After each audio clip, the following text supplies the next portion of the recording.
Whether we believe in our capacity for self-government or whether we abandon the American Revolution and confess that a little intellectual elite in a far distant capital can plan our lives for us better than we can plan them ourselves.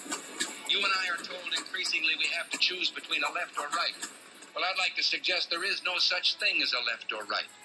There's only an up or down. It's just that simple. Watch One American News.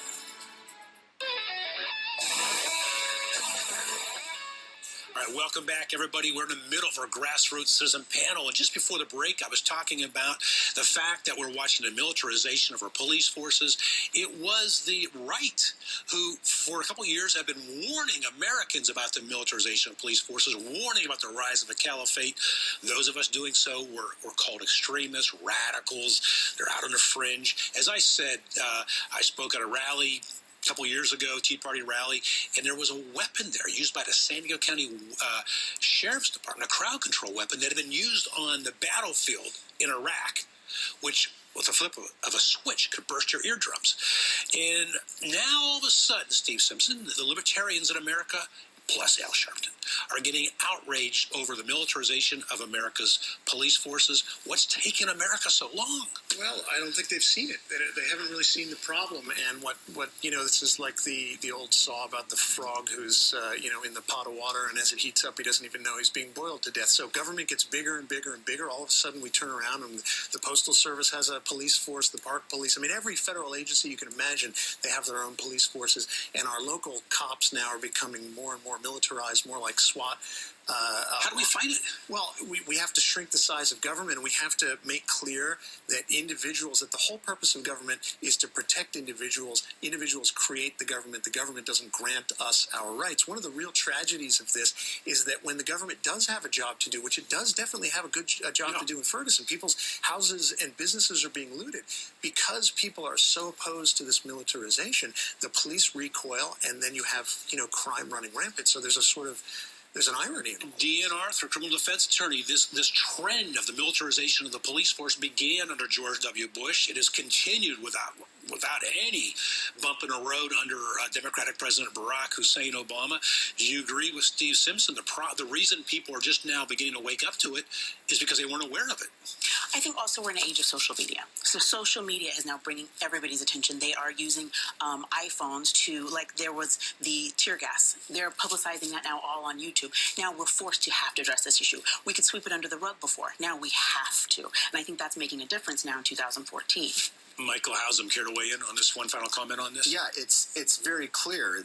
The more the individual is a nothing and the bigger the government is, we're essentially wards of the state or contributors to it.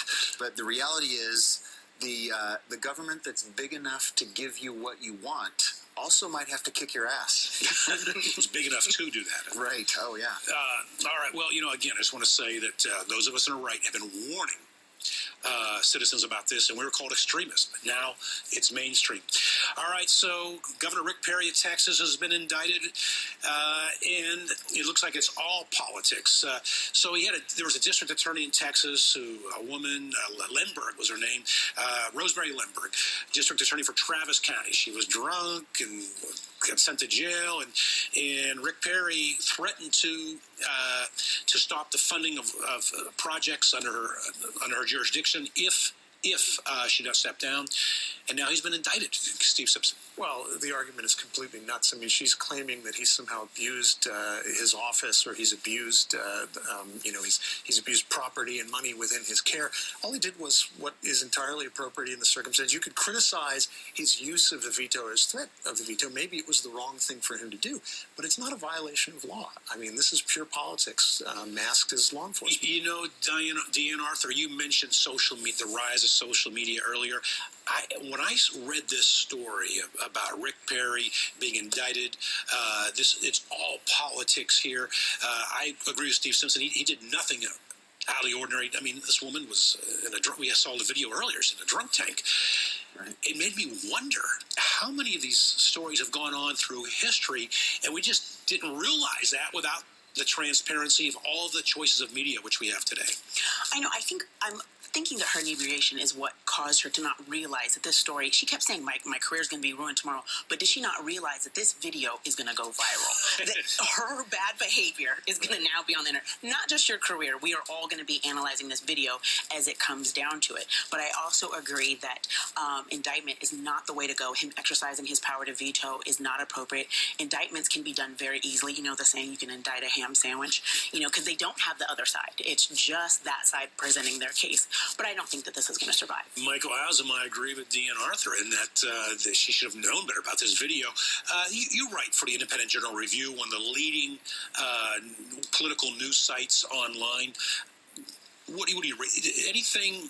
Is there a connection between the number of online social media choices that people have today and stories like this coming out? Well, certainly. It's despite what the Obama administration might want to do, things are very, very transparent, and there's a forum for people literally in the grassroots to have a discussion.